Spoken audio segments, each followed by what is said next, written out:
Good afternoon. I'm Prem Paul. I'm Vice Chancellor for Research and Economic Development at the University of Nebraska, Lincoln. Welcome, and thank you very much for joining us today for our Fall Nebraska Lecture. This is the second of the 2010 Chancellor's Distinguished Lecture Series. The Nebraska Lectures are an interdisciplinary lecture series designed to foster communication among students and faculty in different academic areas and among the people of Lincoln and the great state of Nebraska. The Nebraska Lectures are sponsored by the University of Nebraska-Lincoln Research Council in cooperation with the Office of the Chancellor and the Office of the Research and Economic Development. The Research Council is composed of faculty from across many disciplines at UNL. The council, the process of nominations, they solicit nominations for Nebraska Lectures from our faculty on the basis of major recent accomplishments and the lecturer's ability to explain their work to a diverse audience. Selection as a Nebraska lecturer represents the highest recognition the council can bestow upon an individual faculty member. I want you to know that we have so many great faculty members, accomplished faculty members, that it is a very difficult process for the Research Council to make these selections, which makes it even more prestigious. The Research Council, in addition to this activity, they also have money. They have money provided through our office. So they support several competitive awards and programs designed to encourage and enhance research, creative, and scholarly activities for all UNL faculty. So a little bit about the format for today, because it is a collaboration. As you know, that several offices are collaborating. It's also an example, a model for collaboration that we've been encouraging at the university. Following Dr. Sheridan's lecture, Dr. Tala Awada, she is the current chair of the Research Council and associate professor in the School of Natural Resources. She'll come on here and moderate a question and answer session. So at that time, we would encourage you to come to microphone and ask your question. And after that discussion, we'll move to the reception in the Regency Suite right across the hall. I also want to introduce our two sign language interpreters for today's lecture, Barb Woodhead and Kelly Brakenhoff. Please join me in thanking both of them for their assistance.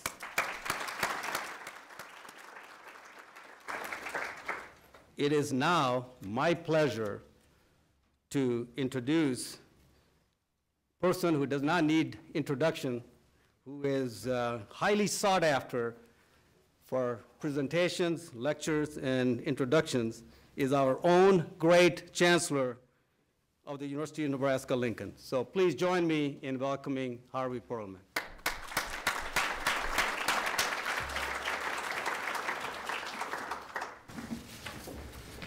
Thank you, Prem. It's always exciting to know how you will introduce me. And I have been sought after the last couple of weeks, but it hasn't been to give a lecture. This is a terrific event for a university community. I think it's critically important as part of a vibrant intellectual community that we would gather here to hear one of our own and to engage with a variety of different topics, of course, across the course of these lectures, and I'm very pleased that you're all here. It's my pleasure to introduce Professor Susan Sheridan.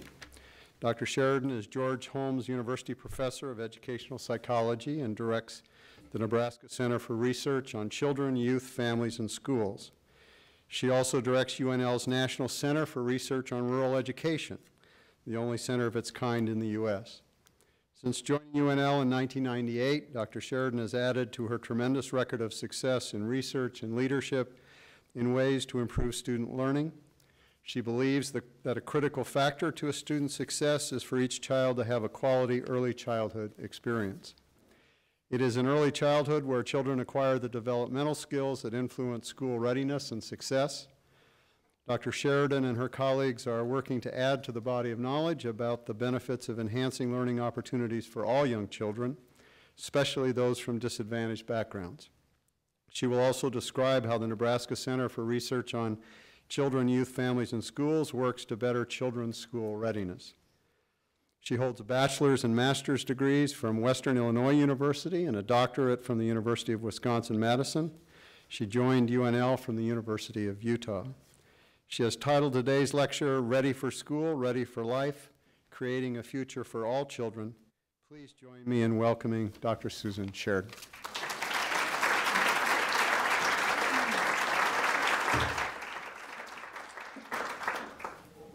Thank you, Chancellor Perlman, and thank you, Vice Chancellor Paul.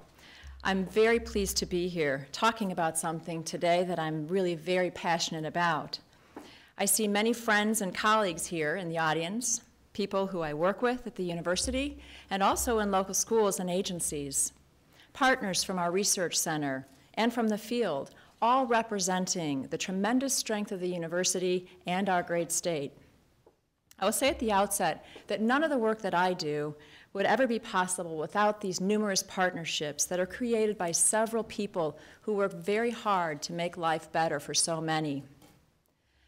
My research is on children, what encourages them, what supports them, what helps them achieve, sometimes achieving even beyond the odds.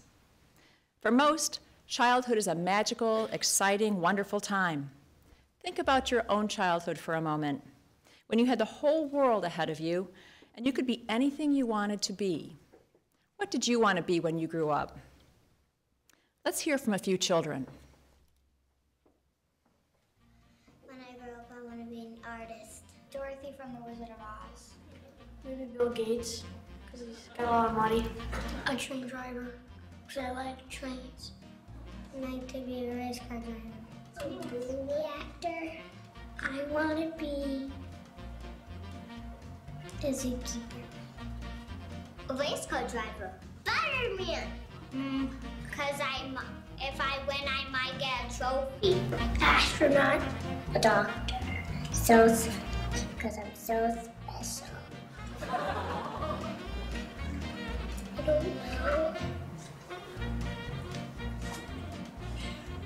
I haven't decided. A baseball player. Either a soccer player or an artist. Either a soccer player or a missionary. A baseball player. A baseball player. Baseball player? Because you get most of the attention. A soccer player. A doctor. I would like to be a doctor. I want to be a dentist when I grow up. A teacher or an art teacher. An artist. I would be a missionary. Cool to be a teacher or something. An actor. I want to be an artist one day. Have lots of color. I think I want to be a police officer because they protect America. A pediatrician or a vet. I want to be an inventor. I want to be a teacher when I grow up. A hula dancer. Because I have a hula dance to school.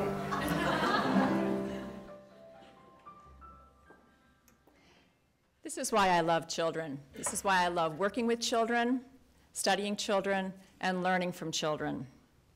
These children are our future. Oops. When I grow up. We don't need to watch them again, however. And I don't know if I'm going to be able to get there.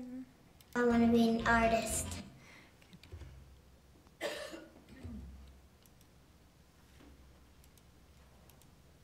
Excuse me, sorry.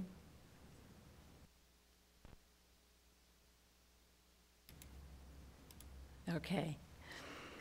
These children are developing dreams. They want to be actors, doctors, soccer players, and hula dancers. And we want them to have a future. We want them to be healthy and happy, to achieve their dreams, to make the world a better place for all of us through their future contributions in science, medicine, politics, and the humanities. Now, not all children will achieve their dreams.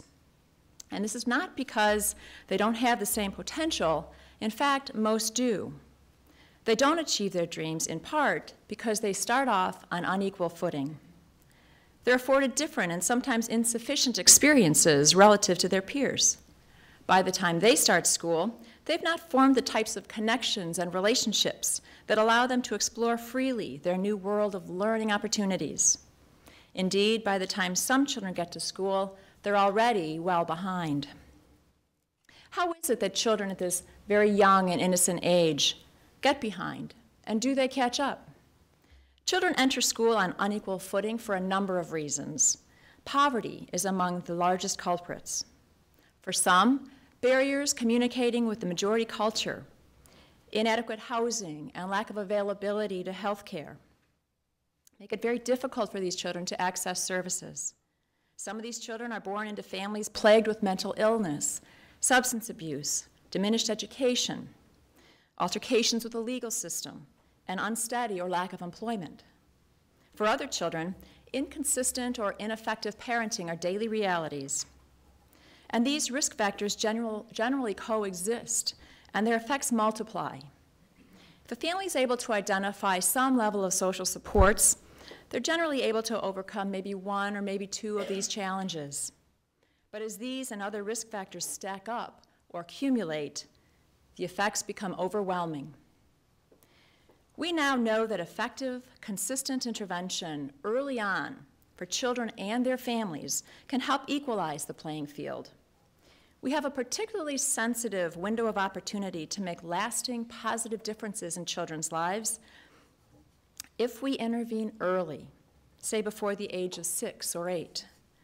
This window of opportunity is based largely on physiology, on the course of brain development and children's early capacity to benefit from and respond to certain forms of stimulation.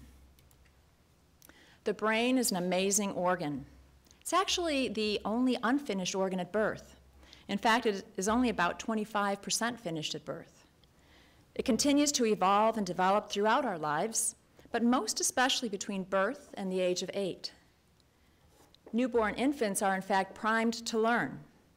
At birth, the baby's brain is filled with billions of neurons. An infant's neurons, or nerve cells, do not start functioning efficiently, though, until they're connected and begin communicating with one another. Over the first few years of life, the number of these connections, or synapses in the brain, between these neurons is rapidly growing and developing. It's these connections that allow the brain to organize itself, to communicate, and to control various functions. Obviously, these connections are critical to optimal human functioning. The number and organization of synapses in the brain are based clearly and unequivocally on experiences, interactions, and stimulation that children receive in and from their environments. And infants generally prefer, in fact, they greatly prefer human stimuli. A face, a voice, a warm touch. They prefer these over any other form of stimulation. Connections that are used repeatedly during the child's early years become the foundation for the brain's later organization and functioning throughout life. If connections are not formed, they begin to die off. They are pruned. The manner in which these connections are formed, how they ultimately wire the brain, influence everything, from a child's ability to recognize letters of the alphabet, to deal with frustration, to get along well in social relationships. For example, a child who is rarely touched or read to in the very early years may have difficulty mastering language skills. By the same token, a child who is rarely soothed or played with might have difficulty with social adjustments later on. Here's a graphic of a normal versus a deprived brain of a 3-year-old child. You can see the gaps in activity here in the understimulated brain. This is the brain of a child who lacked appropriate stimulation relative to a child that's received high levels of meaningful stimulation. And unfortunately, these gaps may never fill in fully. Now, my talk is not meant to be a lecture on physiology or brain development, but I think this gives you an idea of the very early precursors of school readiness, what's necessary for a child to be ready for school, and why early childhood intervention is so important for some children. But what is school readiness? What do we mean when we say that we want a child to be ready for school?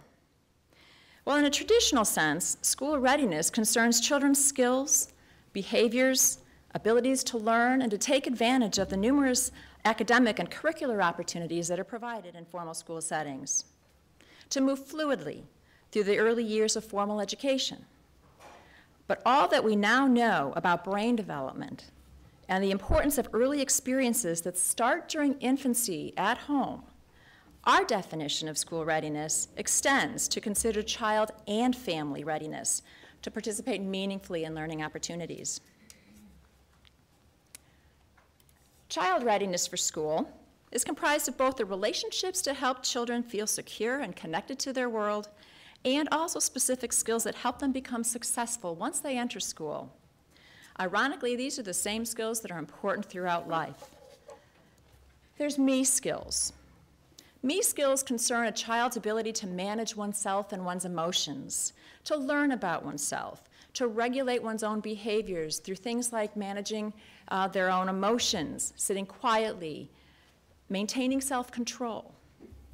It has to do with a child's ability to control their emotions, such as tolerating frustration, beginning to understand what it feels like to be happy, sad, or angry. Me and you skills have to do with a young person's ability to get along socially. This has to do with the ability to connect with others, to communicate one's needs, and to learn to follow certain social rules, such as taking turns, helping, and being cooperative. Me in the world skills have to do with a child's ability to function in the world independently and resourcefully, the ability of a child to navigate environments semi-independently, to explore the environment with curiosity and autonomy, to learn from the environment and learn from the various experiences afforded therein. Me and the world skills have to do with taking advantage of direct opportunities for learning new skills, such as those provided in formal school settings. This has to do with things like learning to read and write and understand numeracy. This is a lot for a young person to master. But there's good news, because we now know what it takes to help children develop these skills in order to understand oneself, to understand one's relationships, and understand the world. What children need to develop these skills are warm, responsive relationships, especially with adults. They need consistent, safe, and predictable environments. They need lots and lots of stimulation and opportunities to learn, and they need appropriate physical care, such as health and nutrition. It's the adults in a child's life that provides these things for children. So ironically and somewhat paradoxically, although I'm very much interested in helping children achieve and succeed in life, I believe that it's only by strengthening the environments within which they live and focusing on building competence and confidence among the adults in those environments that we'll be able to really produce meaningful and lasting changes for children. And of all of these relationships, the most significant and important relationship is the one they form with their parents. Family readiness for school, then, is about the meaningful and important role that parents play in their child's learning. Of all the things that we can do for young children, forming positive, nurturing, adult-child attachments and relationships early on is prerequisite to everything else. When children are securely attached and connected, they're more curious, self-directed, sensitive to others, and eager to learn. They're free to explore their worlds, to take risks, to manage their emotions, deal with disappointment, persist in the face of frustration, and interact in the world with well-developed social skills. Attachments are formed when parents engage with their child in warm, sensitive, and responsive interactions. Attached and engaged parents read their child's needs and their cues. They respond appropriately to them. At the same time, they stimulate curiosity, exploration, and self-expression. They're playful. They follow the child's lead rather than trying to control it. They soothe the child when he or she is frustrated.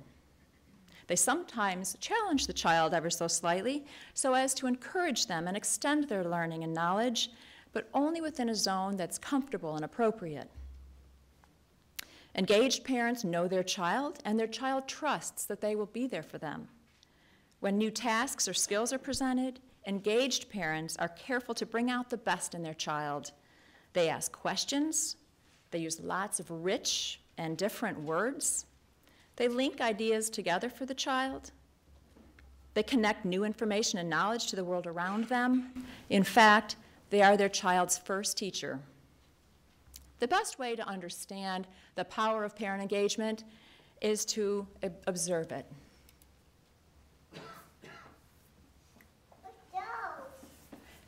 Oh, oh, that looks really fun. That looks really fun. What is that? We don't know what that is. That's something to cut the food on. It's called a board, a cutting board. A cutting board. Yes, a cutting board. Eat it. Okay, guys. Mama, you like it? I do, I like that. That's yummy bread. You like watermelon? I do like watermelon. That's one of my favorites. Thank you. Want another one? I would like another one. Thank you, baby. You would like another one? Oh, I'm so full. Should I have another piece? Okay. You're welcome. Thank you. You're welcome. Tomato. Oh, can I have a piece of tomato? Yes. Thank you. And another you have another one. Okay. Thank you. I want this one. You want this one? Are you going to eat that one? Yes. Okay. Let's see if I can get this to work. Let's Nope. go. Works better on my computer at home.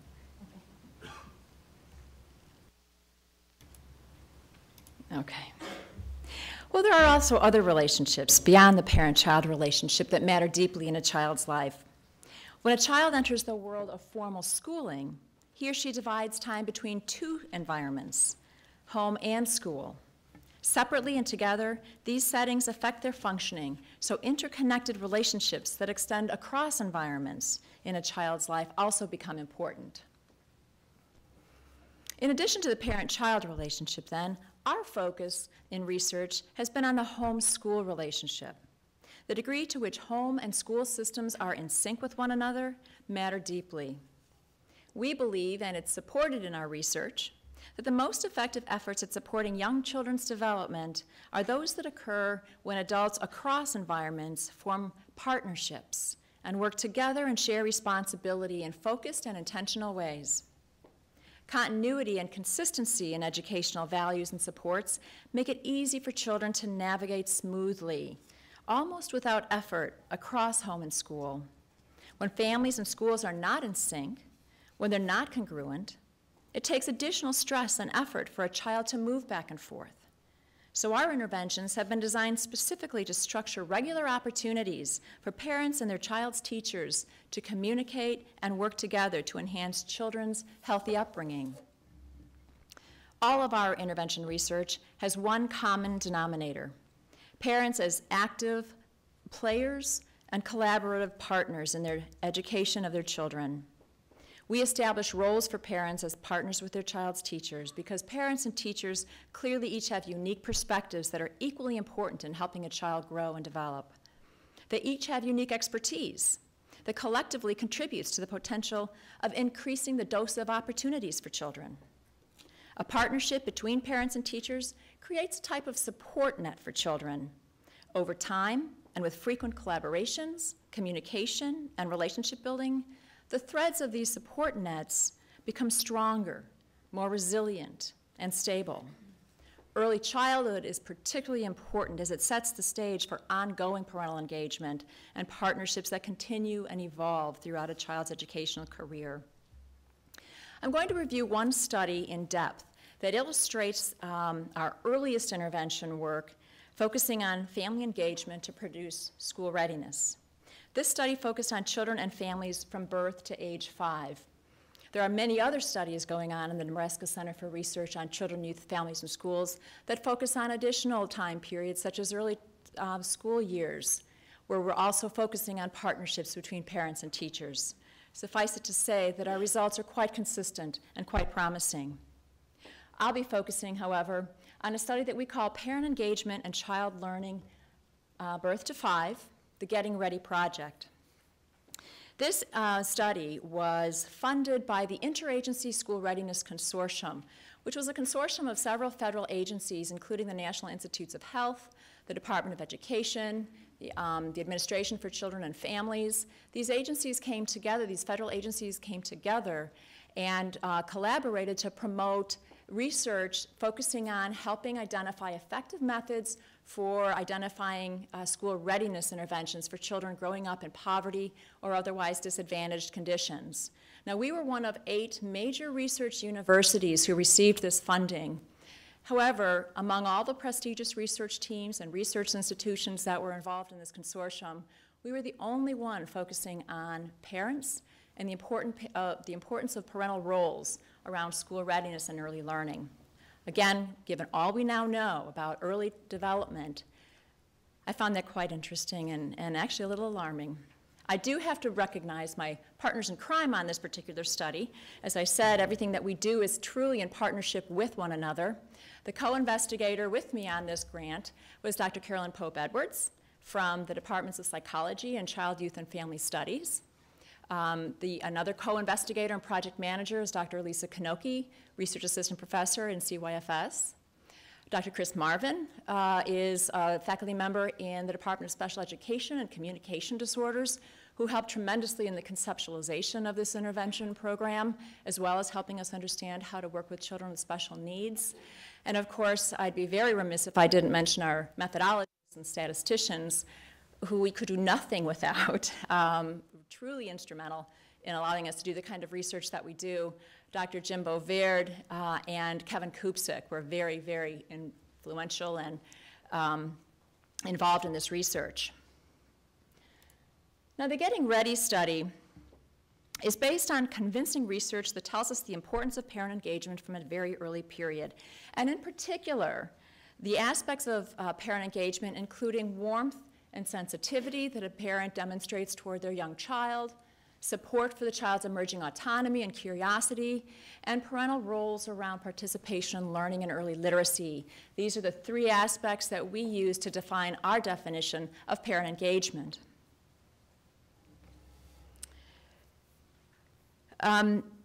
The 2 main components, though, of the intervention represents those important relationships in a child's life, the parent-child relationship and the parent-teacher relationship. In the spirit of ensuring connections between parents and children, we encourage teachers to work with parents and children in ways that promote parents' competence and confidence, interacting with their young child in developmentally appropriate, responsive ways, and to solidify parents' roles as partners in their children's education. Teachers in Head Start and Early Head Start conduct home visits, during which time they help the parent engage warmly and meaningfully with their child. They create opportunities for close, fun, loving parent-child interactions. During these home visits, they help the parent maintain the child's interest and attention on learning. And they teach parents how to challenge and support their child's learning. Let's watch.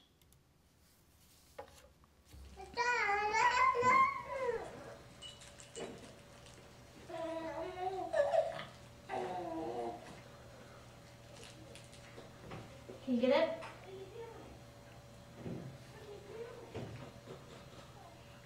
It's in there.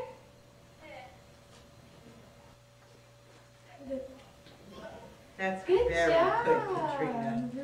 She wouldn't even put her hand in before, remember? You just kept, you were consistent with it. That was wonderful. Hooray. Something else? Come here. And look at the baby. Let's look at the baby. Look. Let's look at the baby. Who's that? Who's that?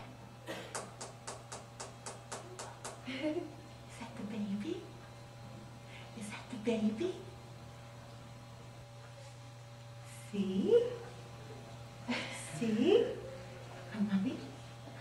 baby.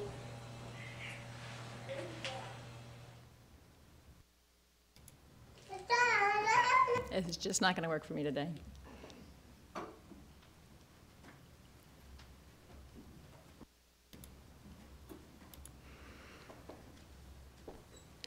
Also in the context of home visits, teachers build a sense of partnership with parents. They involve them in setting goals, making decisions, and scaffolding their child's learning. So teachers and parents together share information, observations, and knowledge about a child. They co-identify goals for a child. Goals might involve things like helping a child develop more oral language or expressive language skills, perhaps learning to write one's name, or play cooperatively with peers. They develop specific methods for parents and teachers to use across home and school, again to promote continuity across settings. And these methods involve day-to-day activities where learning occurs through all types of natural and daily experiences. They observe the child at home and at school as he or she attempts to learn these new skills. They measure goal attainment. They monitor progress. And they begin to cycle to new goals and new learning opportunities as appropriate to fully prepare the child for their transition into kindergarten. Again, the best way to understand is through example. Wow, he did that really fast. He loves puzzles. Did you guys? It's hard to keep track of the pieces, isn't it? That's what I like about these. These are, wow. Yay.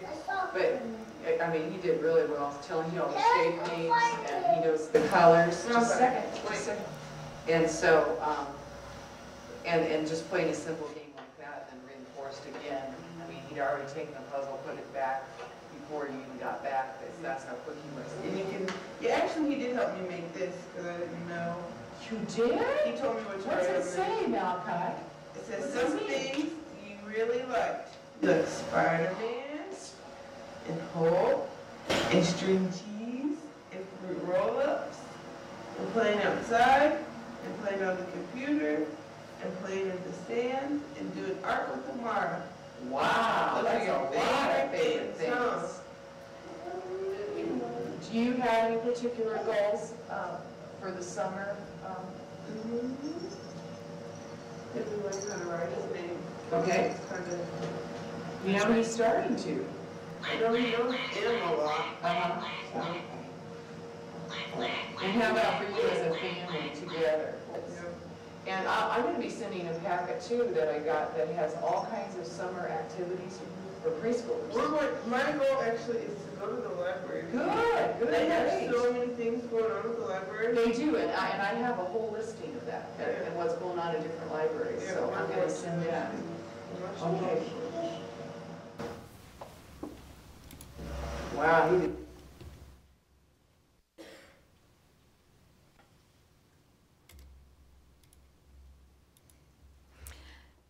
Okay, so there were many things that we wanted to know about this intervention and things that we wanted to ask specifically in terms of our study.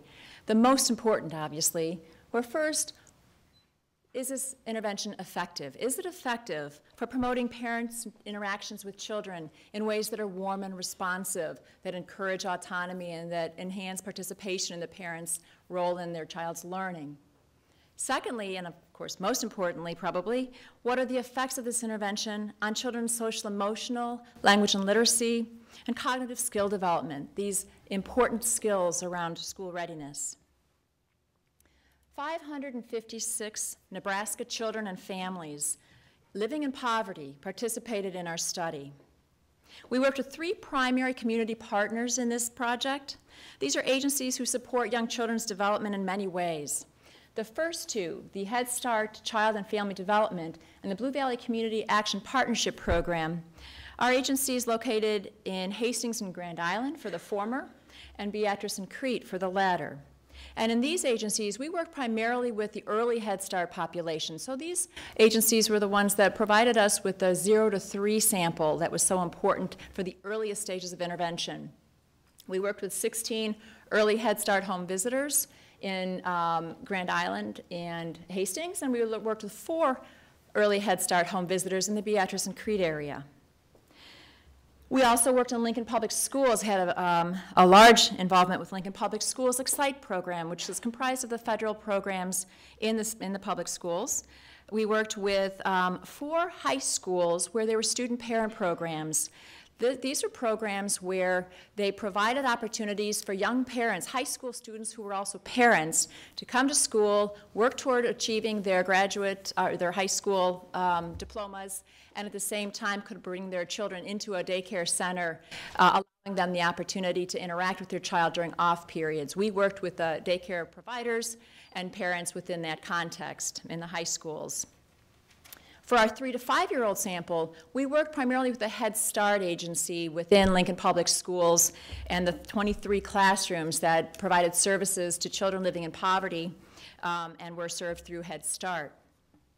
All of these agencies continue to be really excellent partners with us in our research, so we appreciate very much all that they have done and continue to do, allowing us to learn with and from them.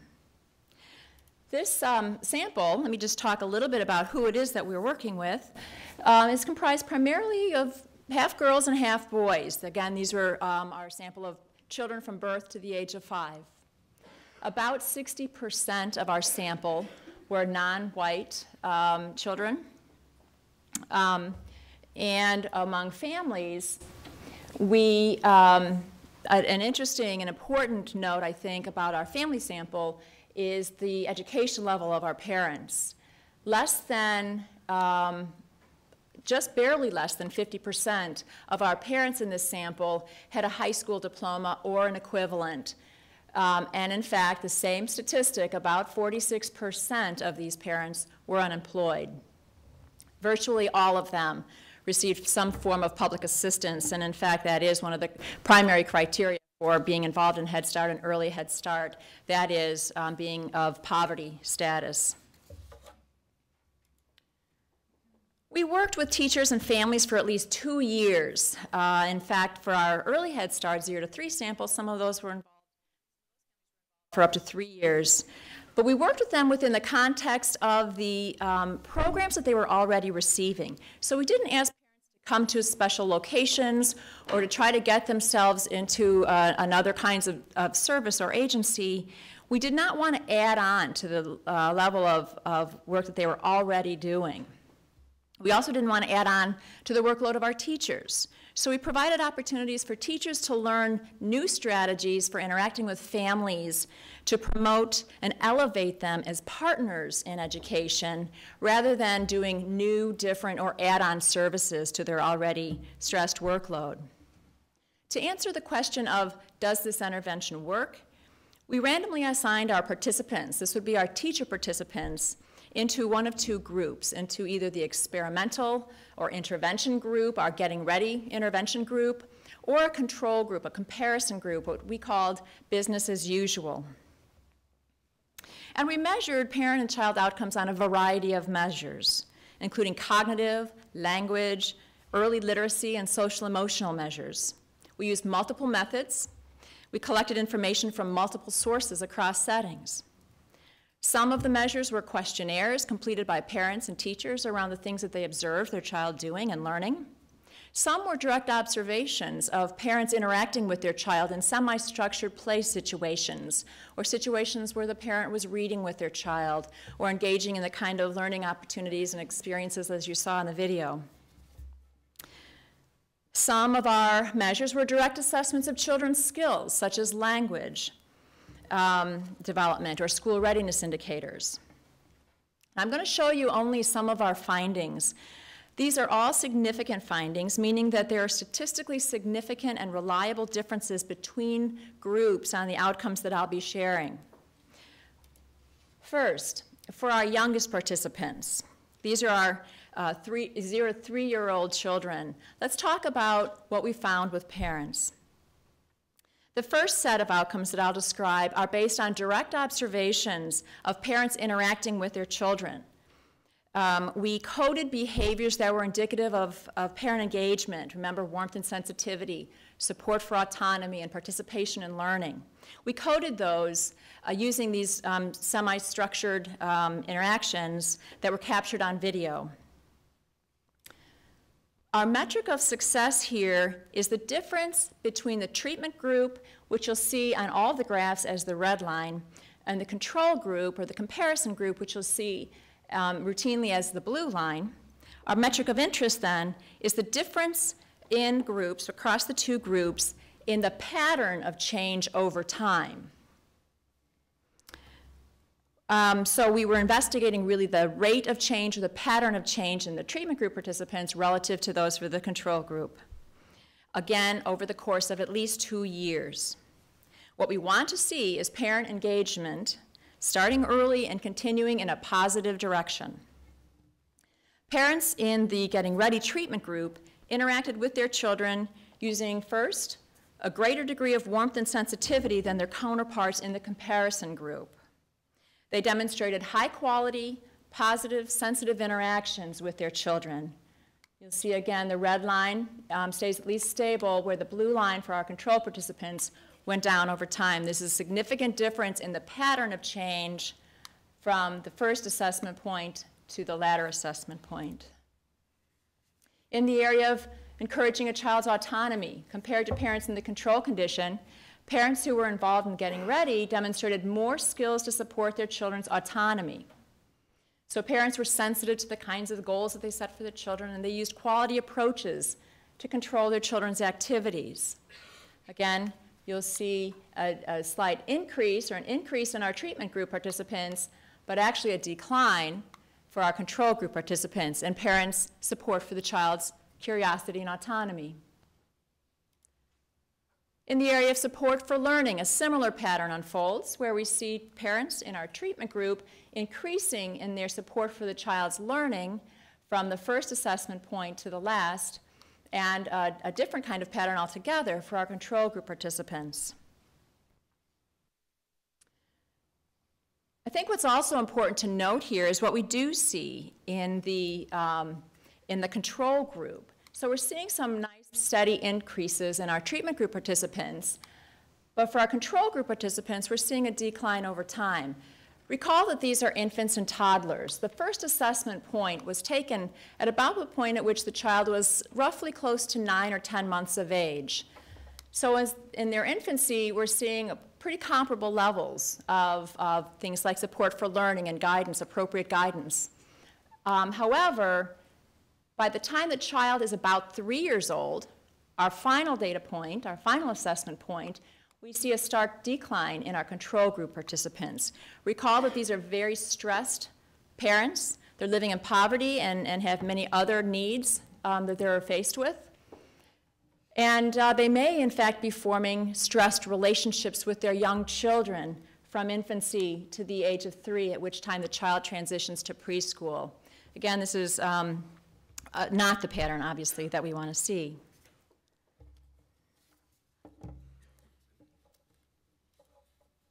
What about the child outcomes now?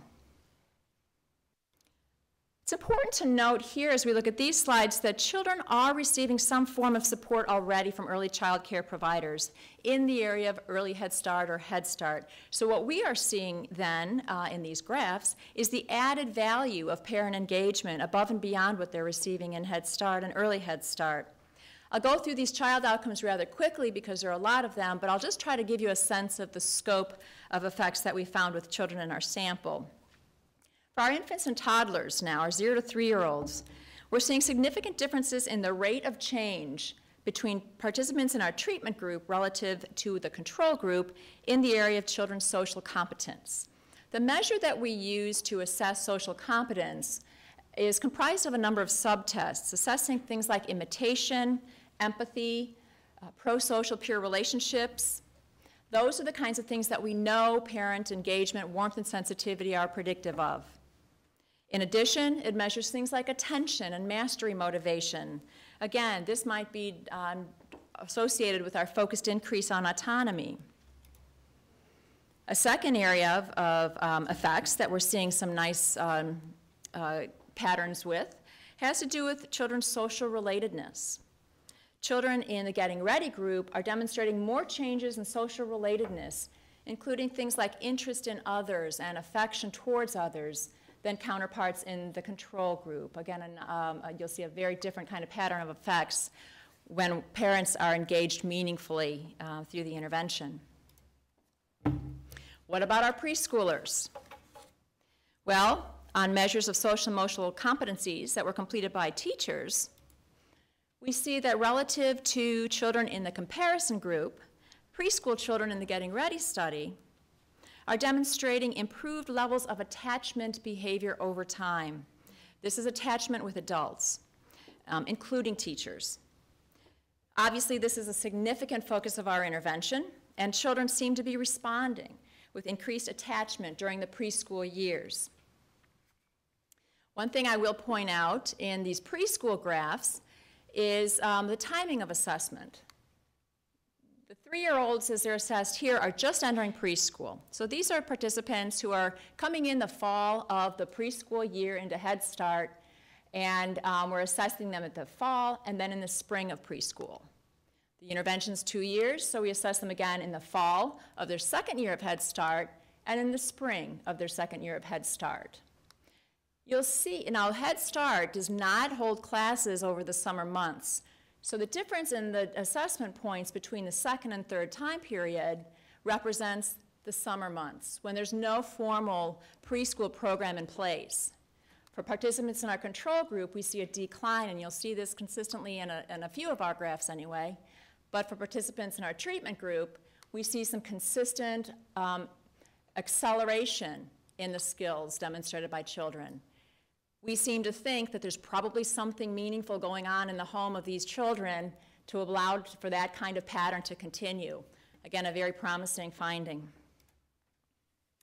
In the area of child initiative, we see another difference in terms of the pattern of change over time. We didn't see that same pattern over the summer months, but we see over the course of the entire 2 years a significant difference in the level of effects by the end of preschool. And in the area of anxiety and withdrawal, preschoolers in the Getting Ready group demonstrated significantly different patterns of decrease in the area of anxiety withdrawal, which is the direction, obviously, that we want to see. Now, this could translate to engagement kinds of patterns or behaviors in the classroom, which is obviously a very important thing when we're concerned with school readiness. A couple other things. Now, these findings are based on direct assessments of children interacting with their parents. And in the area of social, emotional, and behavioral activity, we saw significant differences in the patterns of activity level over activity in these interactions between parents and their children. We see significant differences in the area of distractibility among our preschoolers in favor of the treatment group. And importantly, we see significant differences in the parent-child conflict in direct observations and direct interactions between parent and child for participants, with the conflict decreasing for our participants in the treatment group, but actually increasing for participants, these highly stressed families, in the control group. And these represent data just prior to the point at which the child would be transitioning to kindergarten. What about language and literacy outcomes? These are the kinds of things that people tend to think about when you think about school readiness and the kind of cognitive academic skills that are necessary to be successful in school. Well, in the area of language and early literacy, relative to control participants, children in our experimental group demonstrated significantly improved rates of change relative to their peer group on teacher-reported measures of language and literacy, of language use. In the area of reading, teacher reports of reading skill. We see these significant and consistent incline or acceleration in reading skills from entering preschool in the fall, where they're pretty much consistent with one another, to some pretty big differences by the time they exit preschool. And finally, in the area of early writing, again, the pattern of change becomes pretty pronounced by the time that they exit preschool and enter kindergarten, with significantly greater increases in writing skills. One thing that was interesting about our language and literacy outcomes is that when children entered preschool with identified disabilities or concerns, developmental concerns as reported by parents and teachers, The effects of the intervention on teacher reports of language and literacy were actually much greater than when children entered preschool without an identified disability or without pre-noted concerns. So this made us think about, for whom is our intervention most effective? What about those children who start out the farthest behind? Those for whom the gap between themselves and their peers is actually greatest. In Head Start programs, these children are actually doubly disadvantaged. They're disadvantaged based on the socioeconomic realities of growing up in poverty, and they're disadvantaged due to the differences in their developmental level as they enter preschool. This is what we often call the achievement gap between advantaged and disadvantaged children.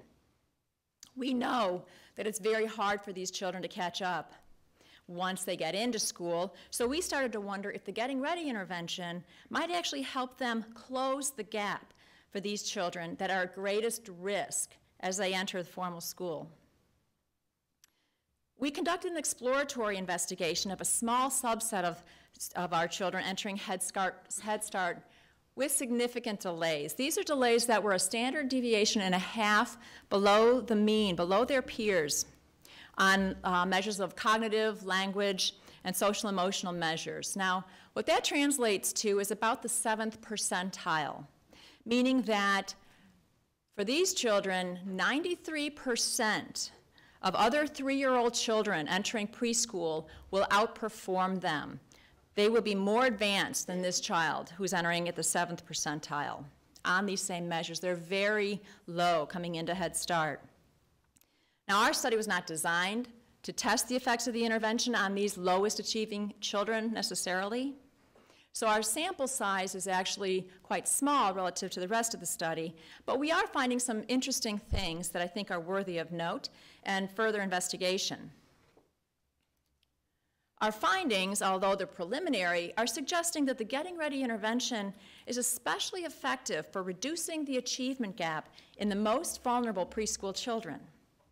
Specifically, the cognitive gains experienced by children in the treatment group were significantly greater for children who entered Head Start significantly delayed, relative to children who entered Head Start less delayed, and children in the control group.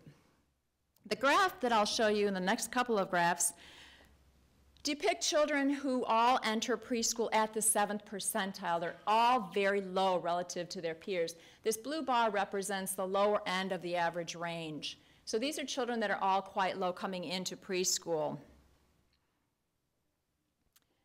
On direct measures of children's language use, we'll see even more significant differences. Children in the Head Start group, children who enter preschool significantly delayed in the Head Start group and the control group start out about the same, but we're seeing greater gains relative to the control group and relative to these other low-achieving children in direct assessments of auditory comprehension skills. In fact, we're finding that for these children in the lowest achieving group, we're actually seeing increases, getting them well into the average range by the time they leave preschool. And in the area of expressive communication or oral language skills, we see similar patterns. The lowest achieving children, children at the 7th percentile at the time they enter preschool, are starting to show significantly different patterns and rates of change to the point where they're in the average range when they exit preschool on measures of oral communication, which is highly predictive of early literacy skills. So for these children, despite entering preschool in the significantly below average range, our direct assessments of language are suggesting that they're exiting preschool in the average range, thereby closing the gap between these doubly disadvantaged children and their more advantaged peers. This is very exciting for us, but it is preliminary. We're hoping to follow up with more grant work to explore this phenomenon directly. Now, in a few short years, those youngsters that you met at the beginning of my talk will be college graduates, medical students, or missionaries.